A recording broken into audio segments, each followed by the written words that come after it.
Welcome to the High Vibration Reset. I'm Ciara Conlon, your host, and my goal with this podcast is to simplify transformation so that you can create more energy, more flow, and more freedom in your life. My guest today is Siobhan O'Connor. You may be familiar with her from her 20 years in media, TV, radio, and newspaper. Siobhan has made the transition from media to wellbeing and health. She is currently working as a positive psychology coach. She's studying psychology, and she's also a coach helping people get alcohol free. So this was a fantastic conversation. We spoke about habit, how we can change our behaviors, the stories we create about ourselves, and really transition from where you are to where you want to be in life. So I hope you enjoy the episode and make sure you're following the podcast. So let's get straight to the conversation. Hello, Siobhan. Thank you Ciara. so much. I'm delighted to finally meet you. And I would say a lot of my listeners will know who you are, or they'll have seen you or heard of you over the years on media. But the question I want to start with, Siobhan, is, coming from, we call it a showbiz background. How did you make that transition into what you're doing now? And maybe you can tell us a little bit more about what you are actually doing with your life at the moment. Yeah, absolutely, Ciara. And it's so lovely to meet you as well in person. Well, on the line, on the internet. Yeah, you know what? I was in media for 20 years, really, actually even a bit longer. And it was so multifaceted. It was, I started in newspapers. How I started in the newspaper world in the Sunday Indo was I was part of this team called the O3 team. We were like on the front. And it feels like it actually is like there was a 20-year anniversary of it last year. But we were on the front of the Sunday Indo most weeks, and it used to drive the proper journalists mad. Like, what are these young ones doing? And I had trained in film and broadcasting. I had a Bachelor of Science in it, so I had trained in media specifically. So I was deeply offended by these people saying we weren't real journalists. Oh my God. And we were doing risque photo shoots. It was before social media. Wow. So it was before, everyone put themselves out there. So people weren't putting themselves out there. And we were these little, what would you call us? These little hussies on the front of the paper. And I remember Angus Fanning, the editor of the Sunday Indo, fabulous man, and one of my main mentor in life, really, in media. I remember him saying, I can't believe the outrage about the O3 team. There was only one nipple ever shown on that O3 team. So it was gas crack. And that was my kind of, I ran up to him on the street and I wrote a story. My first story was about seeing somebody getting bottled in a nightclub. It was all, we were always trained in college, always go for sex and death, And so it was really, really kind of a fabulous journey of hanging out with these young journalists and being at the forefront of everything. We stormed the Ardèche one year and we were all sexy in our heels, back in the day when you wore loads of makeup and you wore heels. And we were standing at the front of the Ardèche with all the politicians looking at us and a photo of us and talking about, what it's like for 20-something in Ireland. It was really kind of at the forefront of that gonzo journalism, putting yourself into the story, personal testimony. And I've always loved that. But a lot of real journalists, in inverted commas, think that's a load of shite. Right. But it really was, it paved the way for me to get into media. And I'm so grateful for Angus and the wonderful Anne Harris, who's fabulous and so cerebral and so intelligent, for giving us that opportunity. And so that was the start of it for me all those years ago. And then I ended up working in radio. And I heard the wonderful Claire McKenna on with you recently. I love her. And she was in the same building as me in 98 FM. I was in 98 FM. Claire was in Spin. And she did this fab show with Jonathan McRae, who's now into more sciencey stuff, before she did Alive and Kicking. And so we were in the same building and it was all like fun. let's go party, you know, even though it was the breakfast show that I was on with Dermot and Dave in the Yeah. morning, you were invited to all these soirees all the time.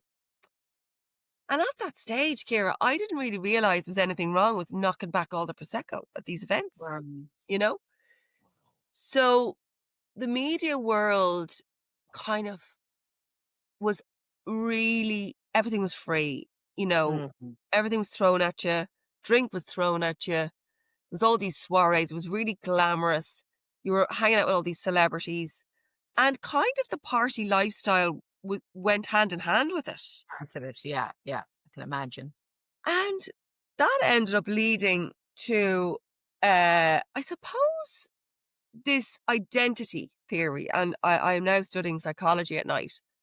And if you think of self concept and how you kind of create your reality, and it all feeds into personality and individual differences as well, about how we create a story.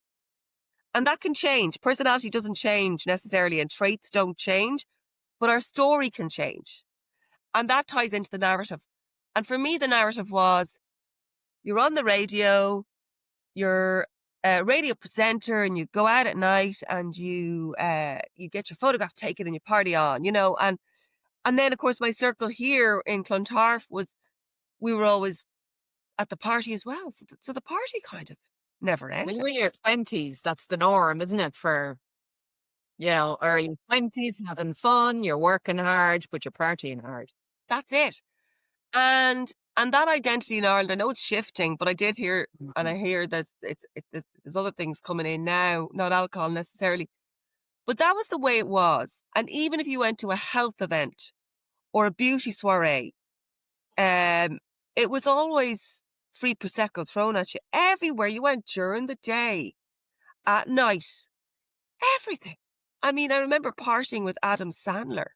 I was hosting a premiere in Dublin, and at the event afterwards, we were all doing shots up in the Gravity Bar, and it was this acceptance of Mm. alcohol being Mhm. glam. And of course, I was part of the Sex and the City era where, by the way, like, they were all fake Cosmos, but we all thought they were real. And that was part of the narrative, was be sexy, Yeah. sip your Cosmos. But some of us didn't sip them.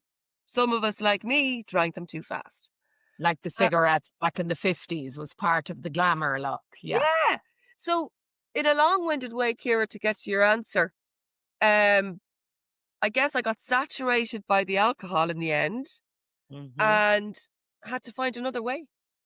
Right. So that for you was the transition out of media. That was what sparked the transition, or Yeah, I think had you fundamentally, already like, decided? in the radio days, after 10 years, after about 8.5 years in radio, um, I got the tap on the shoulder. We've loved having you, but Twitter's here now. So I kind of moved from, and I love transition and transformation like you do, Ciara.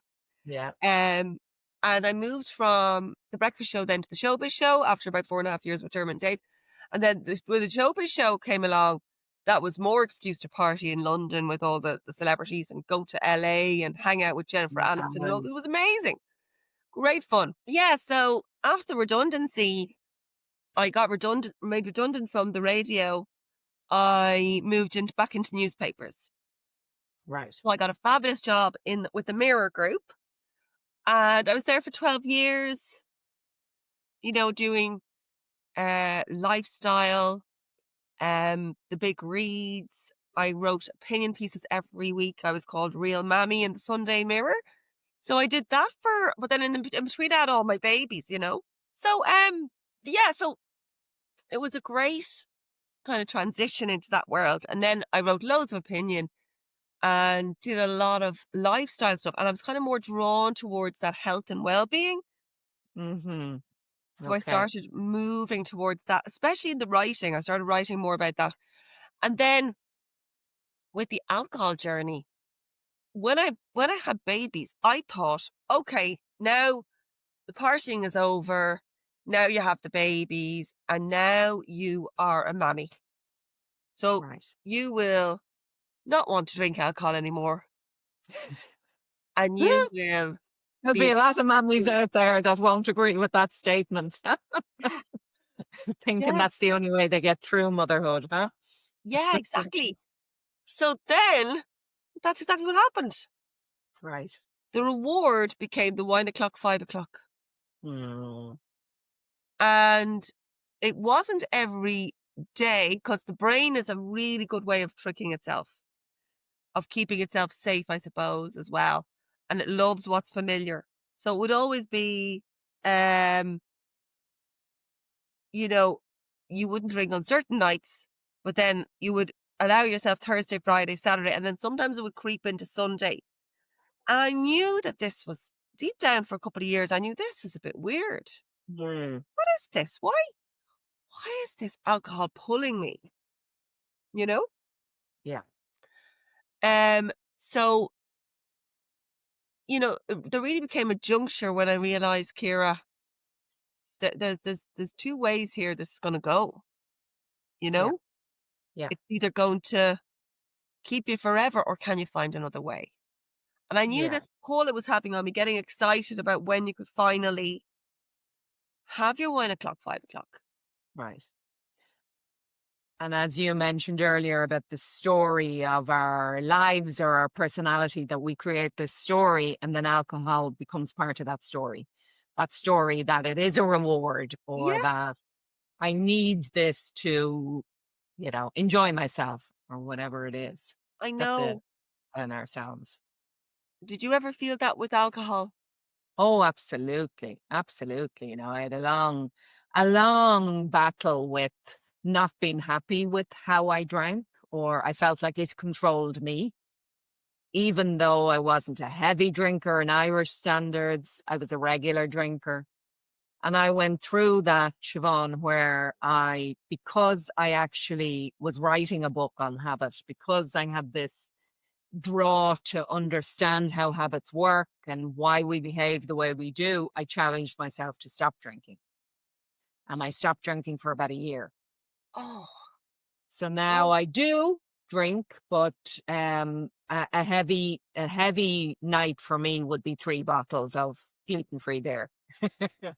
wow. So Yeah, and yeah. that's great that you got to that stage, because for me, like, I realized I had done dry January. And I know I'm running a series now called Sober October, for people who want a little break from it. But I realized early on that even taking a 1 month break, this is tricking somebody who's getting excited about getting back on it. Hmm. So if you are spending an entire year even off alcohol, and if you're waiting for that moment when you can have a drink, what does that tell you? Hmm. Like, that isn't freedom. Yeah. So I felt I wanted complete freedom, and Yeah. I got it, but I asked for help. Okay. Yeah, I asked for help because I think a lot of people, I felt I could do this on my own. I could just moderate, Yeah. just be like Ciara and have your 3 gluten-free beers. I was never going to be that person. And of course, during the radio days and the sort of like the fun 20s and 30s Sex and City days, um, you know, that story we tell ourselves propagated my entire existence. Everyone used to call me the crack. So much so that even on the radio, one of the program directors one day said, "What did you do differently today?" It's because I was hungover from the night before and still a bit. That's why I was performing well. So my subconscious mind then was looking for evidence as such. So Right. drinking was always fine. So of course, if you're going to become a problem drinker, then off the back of that, I think we have to be really careful about the narratives we tell ourselves. Yeah. So I want to be part of the solution now of helping people to break free and to find that freedom, to escape the trap of the jar, to escape the lure and the seduction that wine o'clock, 5 o'clock has for mammies specifically, because I know that feeling when you're at the park or you're doing all the drudge work and then you're saying to yourself, I am going to have this moment where I deserve. It's the I deserve piece. Yeah. And I did that for years and I was stuck in that trap. So yeah, it took me a while to realize it though, Ciara. It took about stuck in that pre-contemplation state. It definitely Yeah. took a while. And I think there's a lot of people. I mean, even I remember when I wasn't drinking, people are just they're curious, and that's what we have that sober curious idea that's circulating a lot more, isn't it? And I did interview, the gorgeous Olivia. You were on her podcast recently as Yeah. well. No More Booze. And we did have a chat about this, but it's there's more and more people that just that know that their relationship with alcohol isn't really the way they would like it to be. Yeah.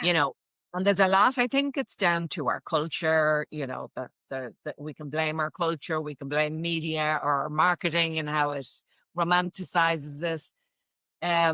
But really, I think there's a range. So not everybody needs to, in my opinion, give up alcohol. Not everybody has a serious problem.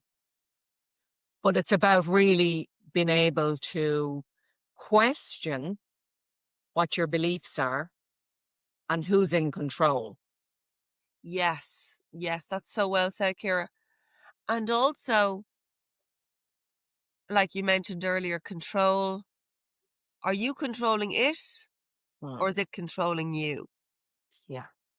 And the dopamine starts before we have the drink. Yes. And now I'm getting that dopamine surge before I jump into the sea. So it can be done. It can be done. And Olivia's testament to that as well. Olivia and I share the same sober versary date. Amazing. 4th of July, Independence Day. Fabulous. Fabulous. That's a good day to You know? celebrate. And it's that, I think as well, I always remember being out on a night out with a friend and she was drinking 0.0. And I think she was driving just because she was driving. And then she was saying, "Oh my God, I'm getting giddy. I'm getting giddy from this. There must be something in this." Yeah. But it was exactly as you say, it was the anticipation of a good night. It was the collective fun being with your good friends, that she was feeling the feelings that she previously associated with alcohol, giving it to her. But it's not the alcohol at all. Our body is capable of making that dopamine, that excitement, that anticipation, and we can get that feeling. So a lot of the time we think alcohol is giving us this feeling. We think we need the alcohol, but it's not that at all. Yes. Ciara, I love that idea. And I have felt that too, drinking kombucha when everyone else was Yes. drinking. And, Yeah. I clocked how many people were alcohol free in a location at a wedding. And it was only me. I was the only Wow. one in this particular gathering. And I was having the most fun. Yeah. And I think that is due as well to the power of togetherness, social. We're social animals. We thrive in groups. And actually, we have outsourced our power to alcohol. We Absolutely. have allowed it to hijack everything from christenings to birthdays to weddings. It's hijacked everything. And so much so that people do question me, can you not just have 1 or 2 beers? And I've had to say no. And nearly just to sort of have the art of the dead end conversation to make them feel better about themselves, I have to say, oh, I had the problem. You're fine, Yeah. But that's Yeah. fine too. I don't mind owning the fact that I'm now alcohol free and that it took me a long time in the comment to realize. Yeah. These things do take a long time because we're reprogramming our brains, our belief system. And it really is. And that's for me, it's probably taken me, maybe 5 years to get to this stage where I know my limit, and there are more important things in my life, like tennis. Yeah. So, so I'm very easy able to go to a party on a Saturday night if I'm playing tennis on Sunday morning and say, no, thank you, Yeah. because I have my priorities very straight about what's important. Yes. And I do think, Ciara, you mentioned a really interesting point there. Uh, what we have to be really careful of in Ireland specifically is the pairing of various stimulus. So, Mm. by and large, I was chatting to a lovely friend of mine the other day who's gotten obsessed with tennis, like yourself, Ciara. Right. I don't know if Yeah. you're obsessed with it, by the way. I'm a loser. Yeah, I'm I'm afraid. Yeah. just kind of guessing. Anyway, he was so, it was so interesting to me how he was saying, after the tennis matches, people are now always asking him to go into the club for a drink. And we do Right. that with really great activities that don't require the pairing of the Yeah. poisonous substance. Now, I am not an anti-drinker. Like, I'm not, the fun police. Mm. There are plenty of people who can just have one and go home. I was Yeah. never that soldier. So I'm not saying, Yeah. it's terrible.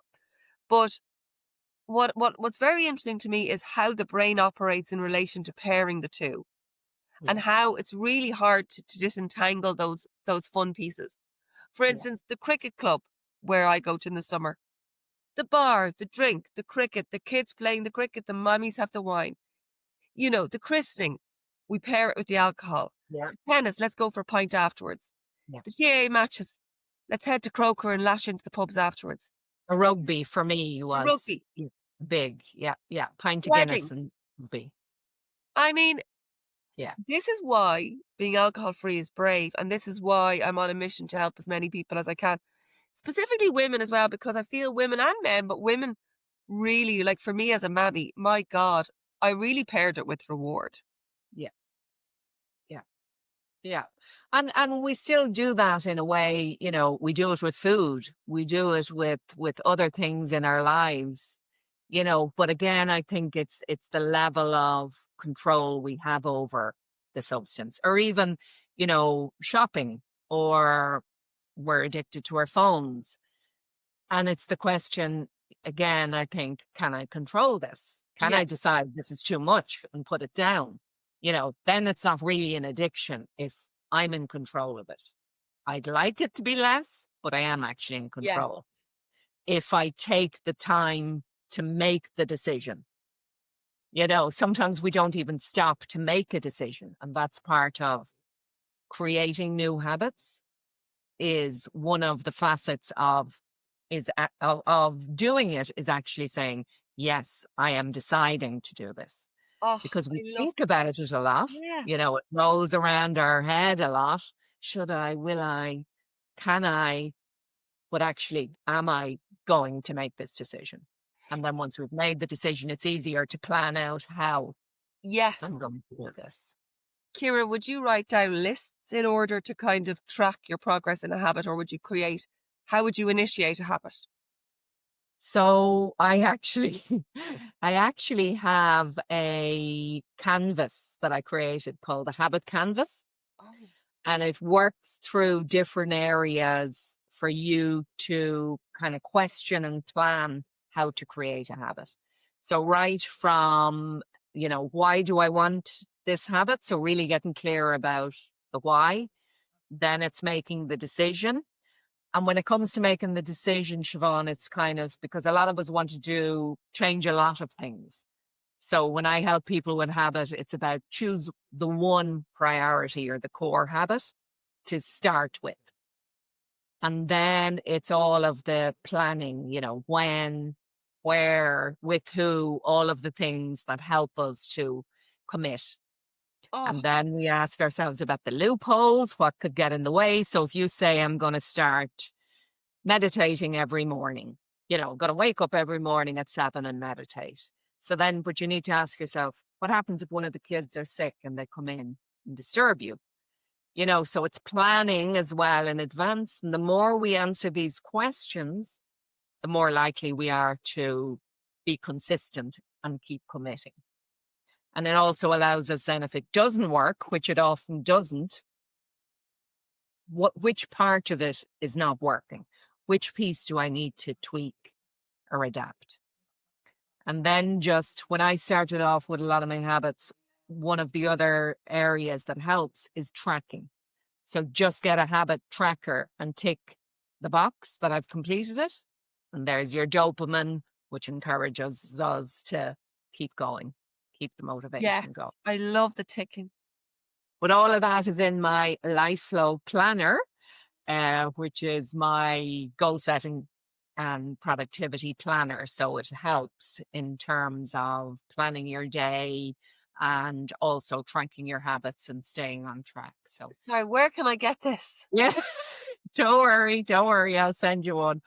But Amazing. well, I should be saying lifeflowplanner.com. I should be taking that opportunity Yeah, no, to I'm promote. actually genuinely interested because Yeah. I just find I've started my series on Instagram, and I've teamed that specifically, Yeah. so we get very specific with the goal, and then we can really do it. So just explain what's that series, Siobhan? So the series is called #Feel1% Better on my Instagram, which is at Are We Nearly There Yet _. That's a big, huge, long name. And basically, yeah, I am trying to offer and help people create the feeling of feeling 1% better. And you're a Right. habit expert, Ciara, so you know James Clear's book, Yes. Atomic Habits, and you've got your own book on habits. Yeah. We're So just about to launch before James Clear launched no his. way. Yeah, Are so you that was serious? unfortunate. But I don't yeah, believe you. rise Um, before we fall. oh my God, so you Anyway. had the idea before him. No. Not, I'm not saying that. I'm saying that it was just, No. yeah, Do you know what I would timing. say that is? Synchro destiny. You both Yes. had it. Yeah. Um, So go on. So so yeah. 1% better. And So I feel like we're having a great chat, and I know we keep on bouncing topics, but yeah. So basically, his book inspired me. He's all about small habits, incremental change, 1% better in your habit formation. But I kind of thought, right, well, I feel there's something missing for people. If they feel 1% better, they're genuinely going to stick to everything else because it's all about how we feel. So, yeah, whatever way we feel, we adopt that feeling to everything we do in the day. So, if you can keep it within the day and adopt 1% better, of feeling 1% better in a moment, everything else will fall into place. That's yeah, how I operate nowadays. I put myself first in the morning. And if I can't get 20-minute transcendental meditation done before the kids wake up, I do 3 minutes or I do 2 minutes. So it's just absolutely. incremental changes. So I started this 1% better challenge, feel #Feel1% better. And I pair it specifically. So I always make sure I do it after the kids dropped off. I have my coffee in my little takeaway cup that I make myself before I go. And then that's my little treat to get me going to do my video. And you know what? They're not perfect. And you know what? None of us are perfect. And also I No. plan my idea the night before and I might plan a few of them. But sometimes something will come into my brain and I'll get excited about something and I'll change the idea I had planned the night before. But because I'm doing pairing it every day with the school run, I'm always doing it now because I can't undo it. So that's really So important. that was my question. So how have you managed to stay consistent? Yeah. Surely there are days where you don't feel like it or you're sick so how have you managed to get over those humps Oh, where yeah. I don't want to do this? Yeah, this is another great thing. And I think women, I used to do a thing where if I was ever hungover or feeling sick, I'd do the Sasha Fierce, Beyonce. Don't know it. So Beyonce, when she doesn't want to go on stage, she has an alter ego called Sasha Fierce. Maybe Okay. she has her all the time. Anyway, it's kind of like fake it till you make it, babes. That Yeah. kind of idea. Yeah. But I don't think that actually works for these videos. So what I do is I'm gonna do them every day. So now I've paired and I've teamed the habit. So I'm gonna Yeah. do it. And I know it's after the school run and I know it has to happen. Right. Some of them could be crap. If I Yeah. don't care, they're just getting done. Right. And how I do it, I normally am walking in loads of action. if I don't feel like I didn't really feel great this morning, like I felt low energy. So I sat down in the graveyard. God, it sounds, I love the graveyard. I love it. I love a good graveyard. And I just find them very peaceful. So I sat down on my little rock, and there's a beautiful old church behind, which is where Bram Stoker was christened. Wow. That was in the background as I did it. And I just stayed still, and I sort of showed my lethargy, but I kept it upbeat in a way. So Yeah. even though I didn't feel like doing it, I did it because it was part of the thing. I teamed it with the stimulus. The coffee was ready. I was doing it, and I was doing it before I knew it. And I'm writing down the quick bullet points always before I go into anything. Right. So I think always, if you're not feeling good going into something, you can do your Sasha Fierce, you can fake it till you make it, or you can write down your bullet points and just kind of even admit that you don't feel 110%, but you're going to give it a lash anyway. And I think the showing up piece makes you show up again because you've got the bit of dopamine from yesterday that you showed up. And even if nobody comments, it's gas, right? Nobody was commenting much on my 1%. Like there was the odd comment or there's the odd like, I don't care. And then one day at the school gates, I met this fabulous lady. She's got, oh my God, she's like unbelievable. And she's got PhD this, PhD that, psychotherapist. I won't say her name here because I didn't ask her permission.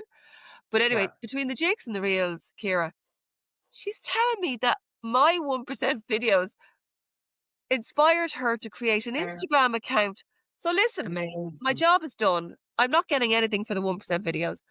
But what I mean, like, as in, I'm not being, no universe is paying me money for them. I'm just doing them out of passion at the moment. But if they inspire one person to do something that she really didn't want to do, she was like allergic to Insta.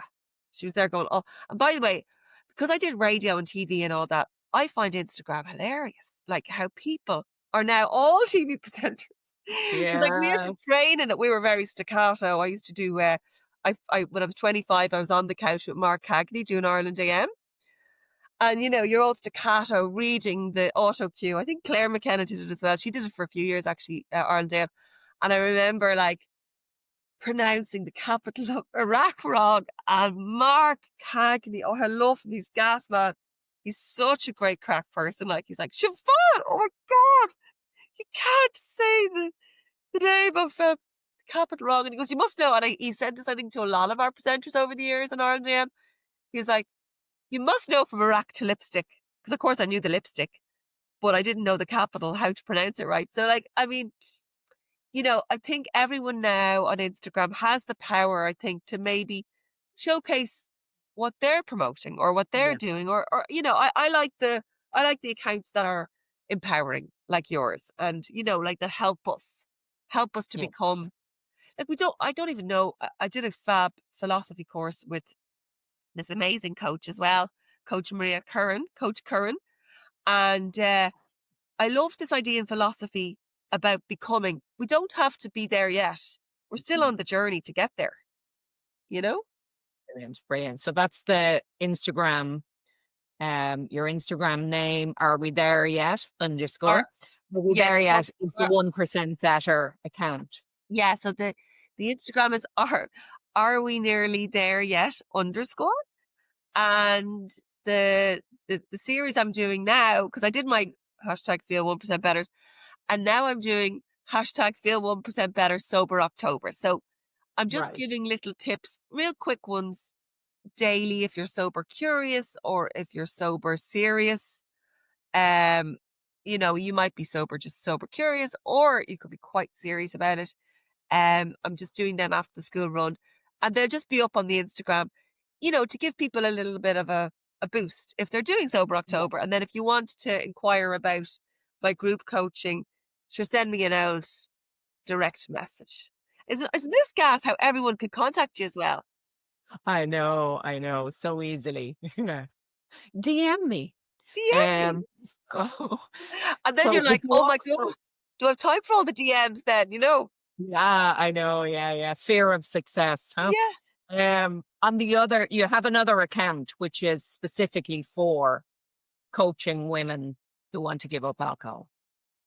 And yes, that's at Reelmammy. At Reelmammy. Yeah. And Reel is or EE. Yeah, or EEL Mammy. Yeah. Yeah. Okay. Perfect. Just so people know. So tell me, Siobhan, you mentioned there you try and do 20 minutes of meditation first thing in the morning. What other rituals or habits do you have daily or weekly, or, what really help? What are the habits that help you stay so positive, so in control? Yeah, Uh, yeah, yeah, keep you sane. yeah. Because, I'm going through a few things at the moment, which are, how would you say, tough, shall we say?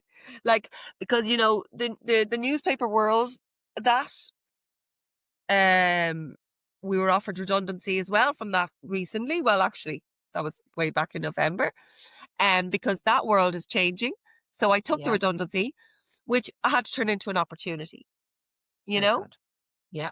And so how I stay positive in other ways, I'm retraining. I think we have to think about our brains all the time. Now, I don't mean clicking into bad news, Mm, because I worked in journalism for a long time. So it was always, the negative always sells. But for me, keeping my brain active is really important, not buying into the bad news, but I am retraining in psychology. So that's amazing. really, so I every day, if I don't get to read some of the papers, I listen to a podcast about psychology. I'll try and get some academic, something for my brain that's just for my brain, not bad news. I don't think that's really good for your brain. Without putting your head under the sand. Then I'll always try and get movement in. Now, I'm really into exercise snacking at the moment. Me too. Do you love that as well, Ciara? Yeah, What do yeah, you yeah. do? So very simple things like little squats or, shoulder or sorry, counter press ups when I'm making a cup of tea or coffee. But go ahead, you tell us what you do. I love that. I love that idea. So yeah, I will do a 2-minute plank, deep breathing. So, I mean, if you can't do 2 minutes, I would start on, say, 20 seconds.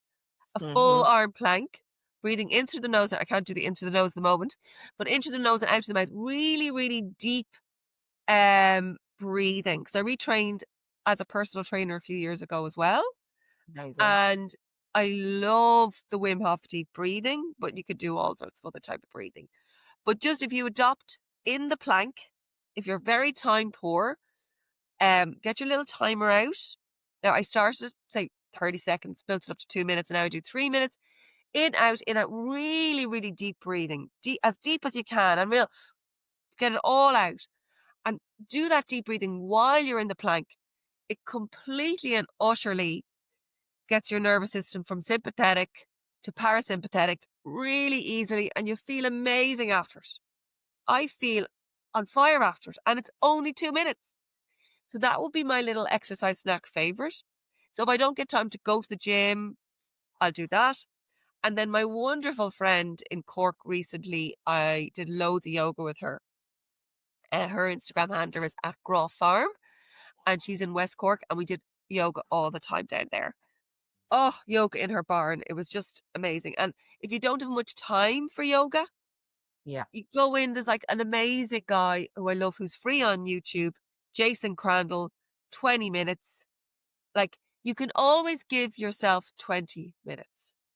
And if you can't give yourself 20 minutes, ask yourself, did you scroll for 20 minutes on the Mm, Insta or whatever? Or did you watch a TV program? I always find it better to do 20 minutes of yoga. Just fit it in. If you don't get time, do your plank. But, we have to be a movable feast. But I find it's automatic with me. Exercise is automatic because I've always done it and I do it every day. And I remember hearing the lovely Claire McKenna on your show as well, Ciara, talking about the beating ourselves up about eating and things like that. yeah. Yeah. And I did a post recently about on my #feel 1% better about feeding ourselves. I think sometimes mammies forget. Do you know what I mean? And so maybe the daddies do as well. But you're busy making food for everyone else, and then you don't actually give yourself the nutrients you need. And Mm, we were all in the Sex and the City era obsessed with the figures, like, and getting no fat here, no fat there. But I think you do have to let that go a bit and eat enough.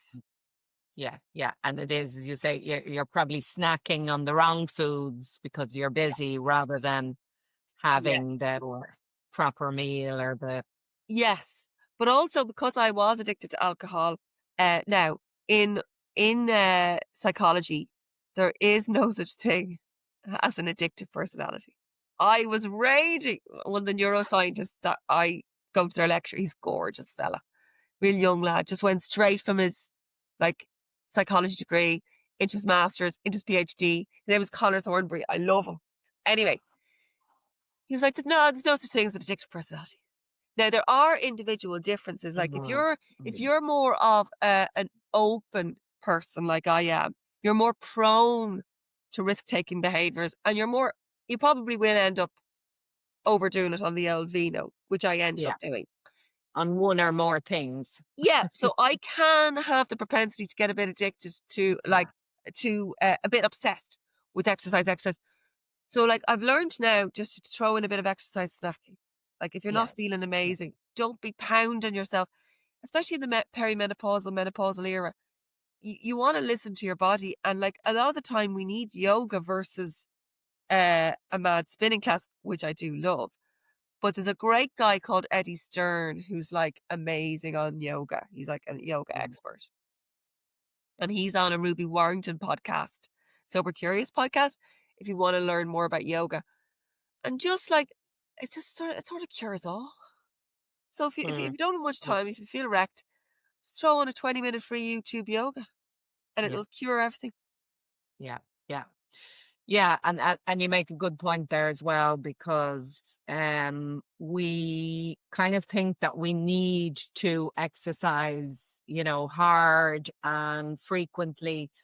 And I think this conversation needs to happen more where, especially if you're in your 40s, 50s or beyond, that, the spinning class or the really high hit training, not only is it sometimes not good for you, it can be exactly what you don't need to lose weight. Because when we stress our bodies, the cortisol makes us retain the weight.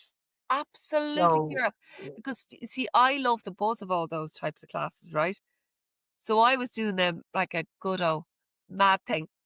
And mm, then I went and did the yoga in the summer. Next of all, now I was doing surfing in the afternoon with the kids as well. Sorry, I was never stopping moving, right? Because I love moving. But the point was, I wasn't doing the mad hit classes. yeah, I ended up like I don't weigh myself anymore because I think that's a waste of time.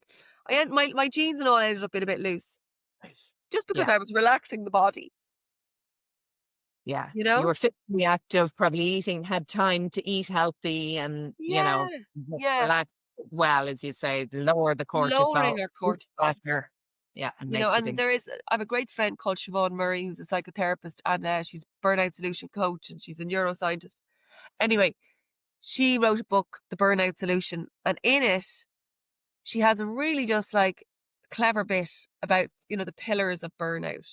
mm, One is clutter. Like I've thrown out half my house. The second one is, intelligent exercise. Like, it's what is the interesting. point in wrecking yourself? You know? And I suppose you are right, Ciara. And again, it's the narrative we tell ourselves. What's it all about? I mean, are we training to be an elite athlete here, or are we just trying to keep ourselves, in good nick? Yeah. Yeah. And I think it seems ridiculous that as women, we aren't really in touch with the menstrual cycle, the cycles that we go through. Yeah. And if we knew a little bit more, we'd know when to exercise hard, when to rest, but the world has kind of trained us into this really fast moving, everything Yes. has to be done right now. So getting back in touch with the cycles. Now, she's now a good friend, but I had her on the podcast as well, Valeria Lopez. She's a nutritionist.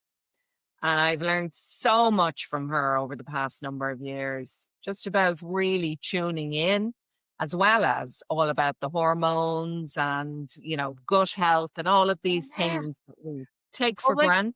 We don't think about enough because yeah. we're too bloody busy. to Oh, yeah. stop Yeah. and think a little bit more. And But Ciara, what did she say about, you know, I'm dying to hear that episode because I must listen back. yeah, yeah. But what did she say about like HRT? What's her view on that? Yeah, well, she says that we can manage our hormones through diet. Right. And is there, oh, I have to listen to that episode. Feed cycling. You know, there's lots of ways, there's lots of foods that will help us to manage, but it's also the cortisol influences everything and insulin spikes and all of that. You have to listen. But Oh I'll my God, I'd hear love our it. opinion as well. She's brilliant, really brilliant. Absolutely fabulous. But And tell me this, so who about a few of your 1% better tips? oh yeah, okay. So one of my really important passions is jumping into the sea. Mm-hmm. So in one study, we found, and this is all available on Google Scholar if you really love science. Um, one study showed a 530% dopamine spike in when repeated exposure to sea swimming. So when you jump into the sea first, of course, you're going to feel that freezing. You're going to feel that pain. But then when you get out of the sea, the pleasure reward, the reward is far superior to any dopamine hit you'll get from anything quick like alcohol or chocolate. It will just last and it gives you lasting happiness. One study showed again. I love the studies, scientific research, 6 hours of happiness. Wow, 6 hours. I And haven't you love heard your that. sea swimming as well, Ciara.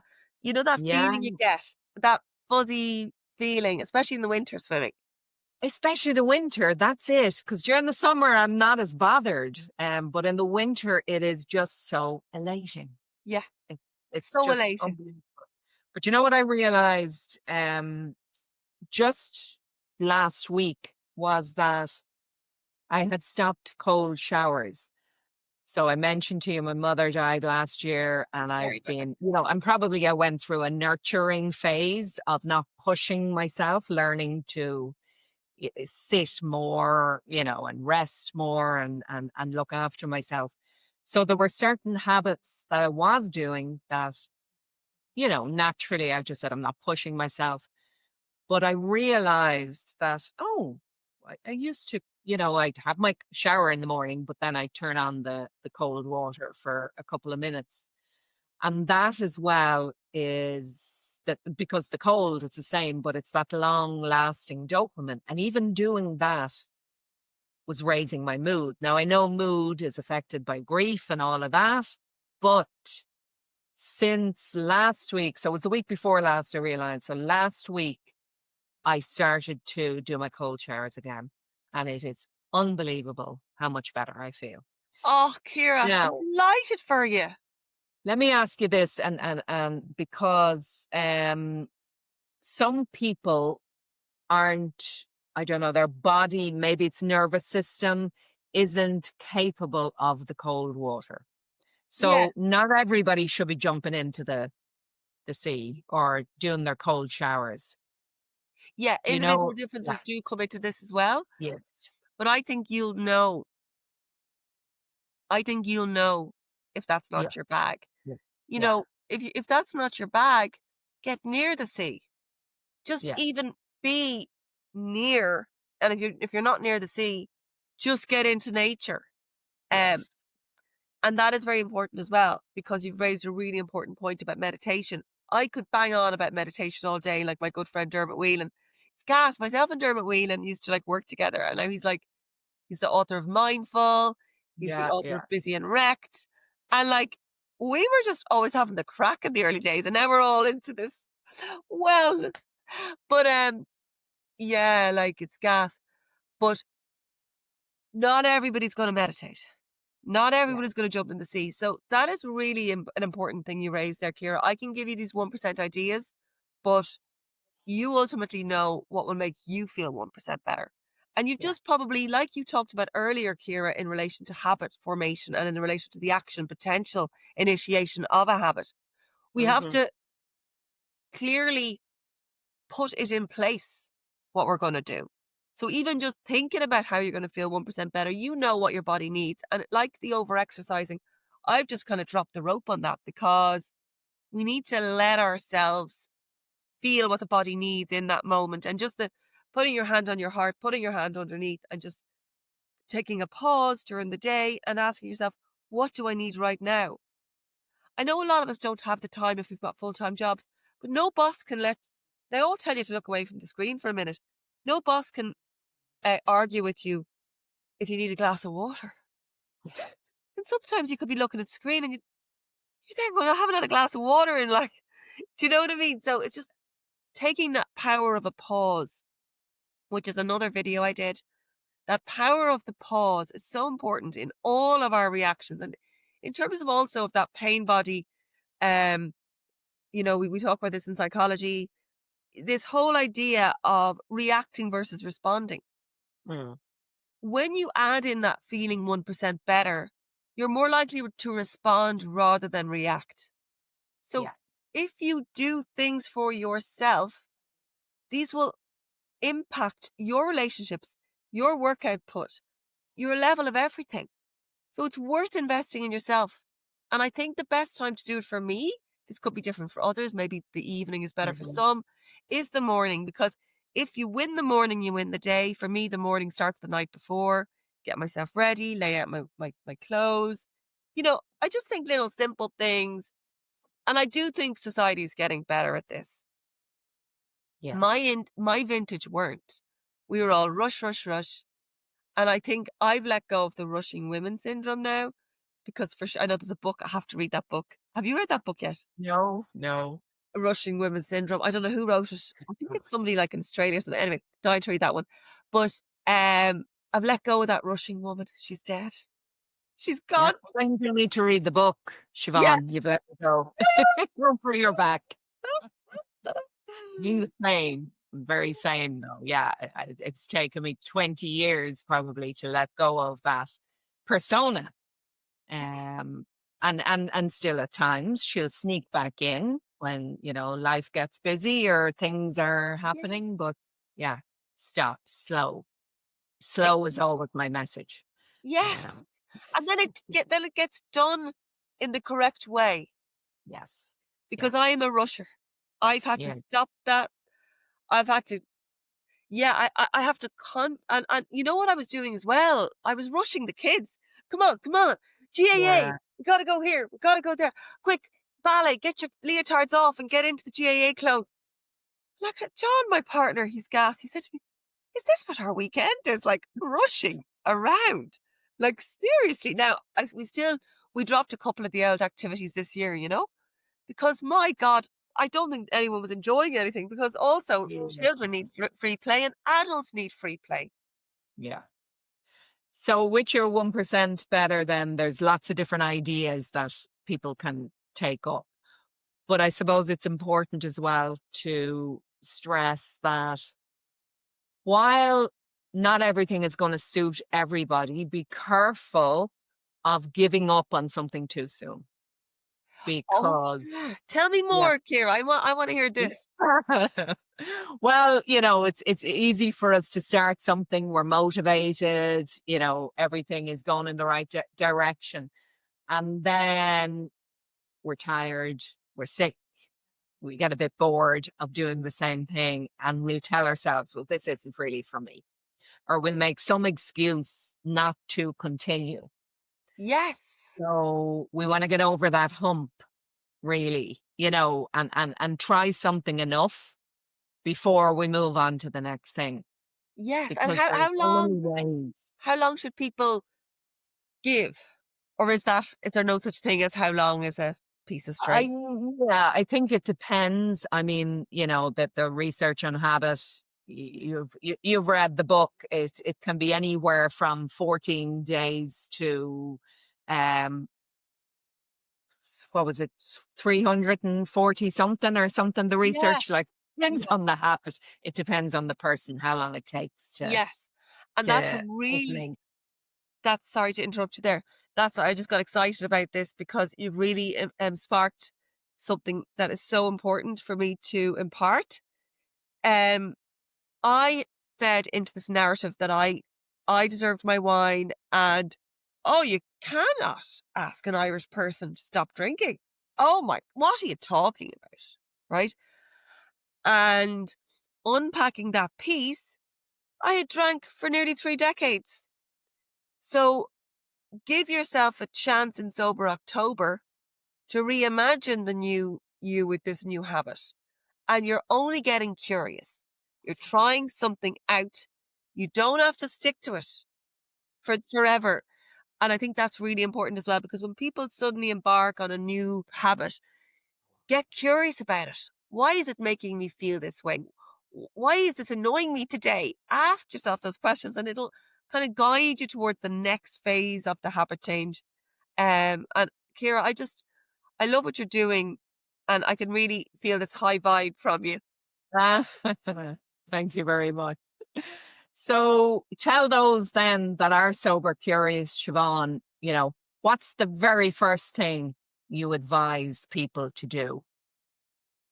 Well, I suppose that the fundamental, and you know this from your coaching and from your fabulous book, is finding your why.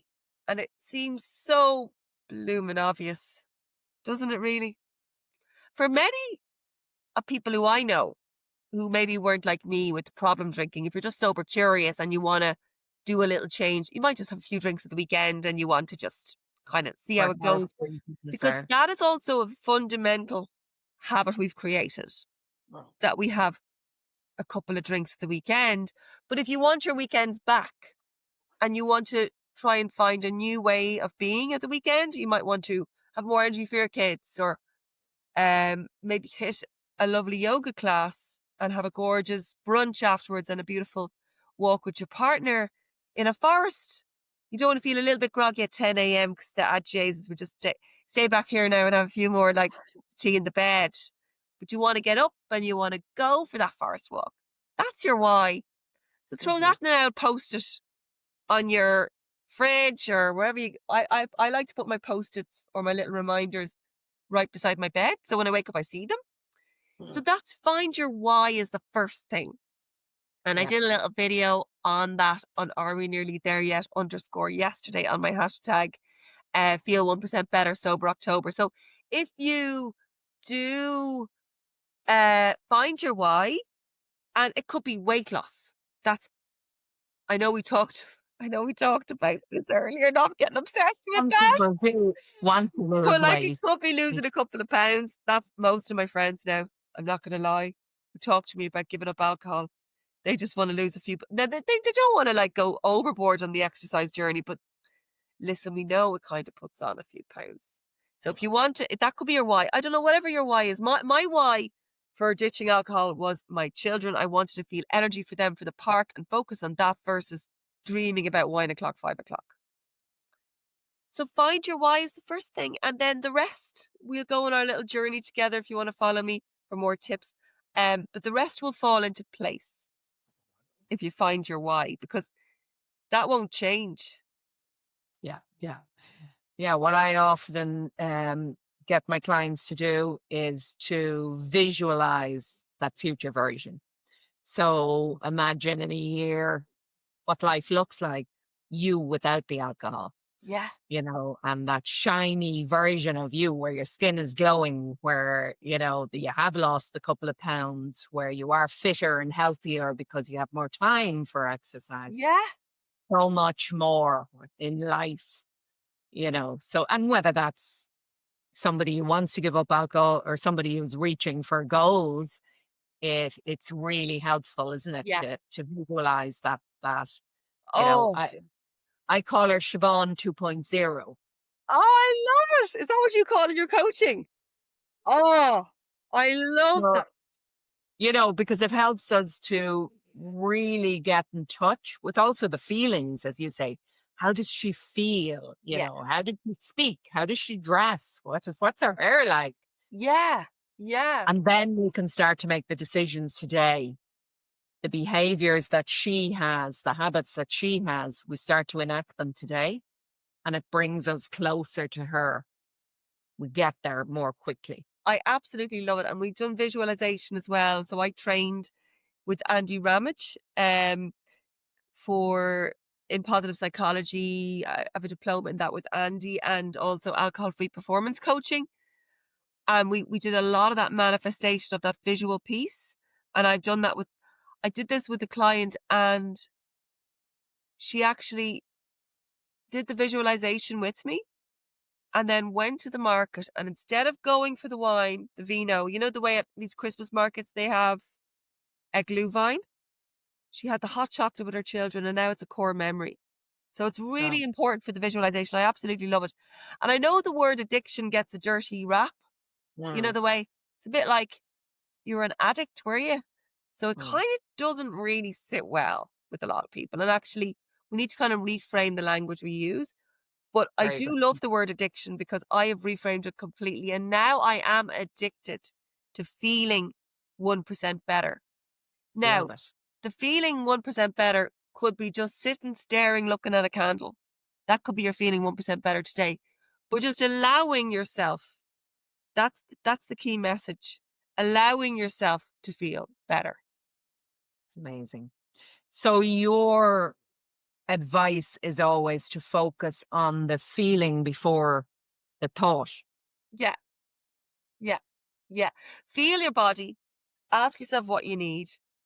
And then when thoughts are going to come in. I mean, this is very powerful in meditation. We get this all the time. You know, thoughts will come in, thoughts will go out. But in that tiny second when there's a gap, that's the sweet spot. And I think we are going around the place being human doings and human actings, but we're not really in the human being state. And how we feel is so important to the way we operate internally and externally. And once our internal framework is good, then we can be the best external version of ourselves. Yeah. Yeah. And with your mind, Siobhan, you know, are there times where you get those negative thoughts, you know, where you really don't like what you're thinking? Or, yeah. Yes. And how do I've you an deal absolutely, I have an imminent divorce coming up. with it? And how do you bloody well reframe that?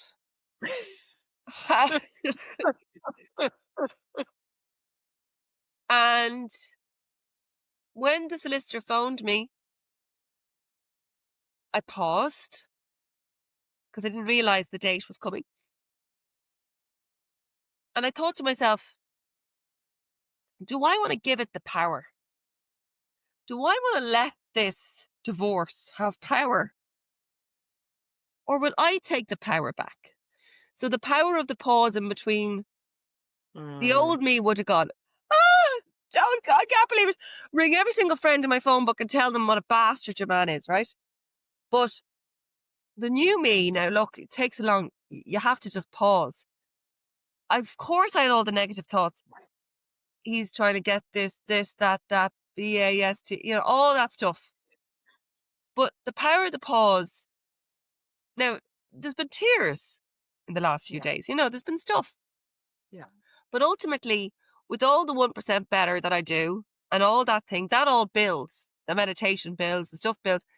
So fundamentally, that's the problem in acceptance and commitment therapy. We have the problem here and we build around the problem. So that divorce is staying there, but all this pillars is around it to make that tinier. Like, you know, the submodalities, that's going to be small, and we can make that into a squeaky voice and compartmentalize the crap out of that and just build ourselves around the problem. Yeah. So of course the negative thoughts come in, but if you've fostered and you've put that work in around yourself, you're going to be able to deal with that, and you're not going to react, you're going to respond. And you're going to respond in a more calm, collective way in your parasympathetic nervous system, not your sympathetic nervous system. You're not letting the cortisol flood, because that divorce doesn't deserve your cortisol. So you just got to reframe. I'm going around the place now every day reframing everything, because life is going to be crap. Life is going to throw us all sorts of crap. And it's how we deal with it and how we respond. And it's taking your power back, as you say. I mean, I think that's brilliant. And you were talking about the why for alcohol. My why was to take my power back, to Yeah. be in control. Yeah. And when we have negative thoughts and we allow them to spiral, we're not in control of our lives. We're starting to step into victim mode. Yeah. So it is really take the power back, take responsibility Yeah. for how I want to lead my life. And do I want to be happy, or do I want to sit mumbling and complaining? Yeah. Because I could have picked up the phone and told all the people in the phone book who know this Mm. person. Yeah. And I decided, I don't know what I did actually that day. I probably had a few chocolates. But also, but also, which I might taking the power back. Oh yeah.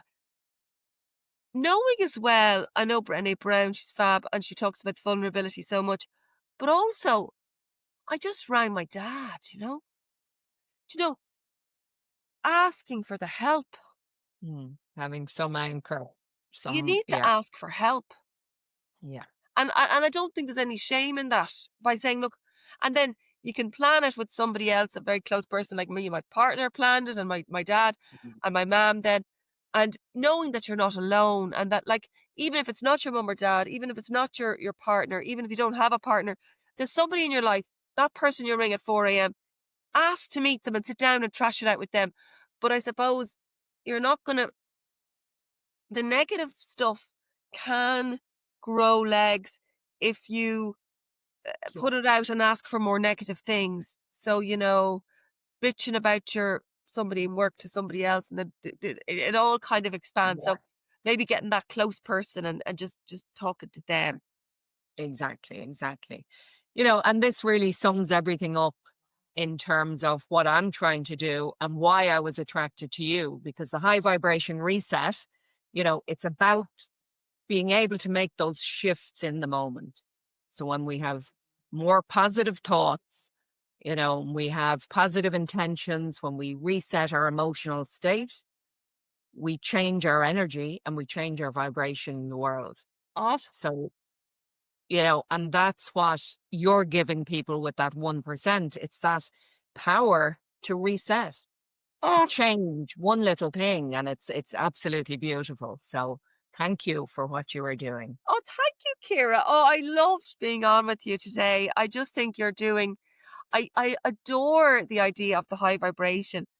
And also, when we leave something behind, like when I let go of alcohol in the past, Mhm. I'm always looking for ways to feel this higher vibration. So your podcast is now one of my Uh, absolute favorites for getting all the wisdom, and I'm dying to listen to more on your podcast because I've probably missed a good few of them. So I'm going backwards, but I love a good podcast when you're cooking or cleaning or whatever you're oh, doing in the house. amazing, Siobhan. Look, thank you so much. I know we will meet again in the sea, or we'll definitely connect. I'll be following your great work, the change you're going to make in the world. So thank you so much. Thank you so much. Yeah, to everybody, make sure you're following, tuning in, and have a fabulous inner day. So I hope you enjoyed that conversation with Siobhan as much as I did. And these are the kinds of honest, powerful conversations that remind us what's possible when we take responsibility for our own happiness and success. We all need to be reminded regularly that it is possible to change our state in any given moment if we choose to. And remember, if you're interested in Sober October or coaching with Siobhan, all her details and links are below in the show notes. But I want to leave you with this. Transformation doesn't happen by chance. It happens when you decide you're ready and you have the right support around you.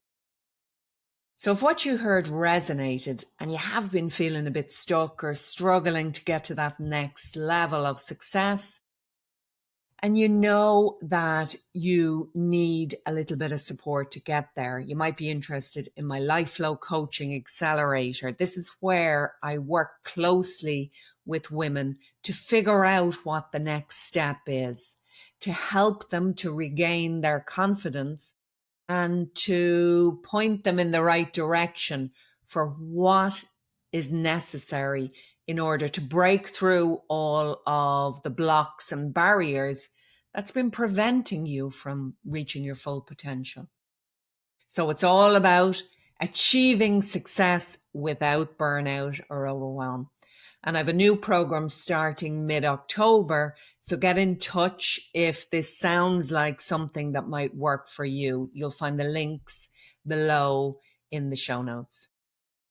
I hope to meet some of you very soon. And as always, please follow if you're not already following the podcast, and share it with any other woman in your life that you think this might help. Thank you for tuning in, and I wish you a beautiful inner day.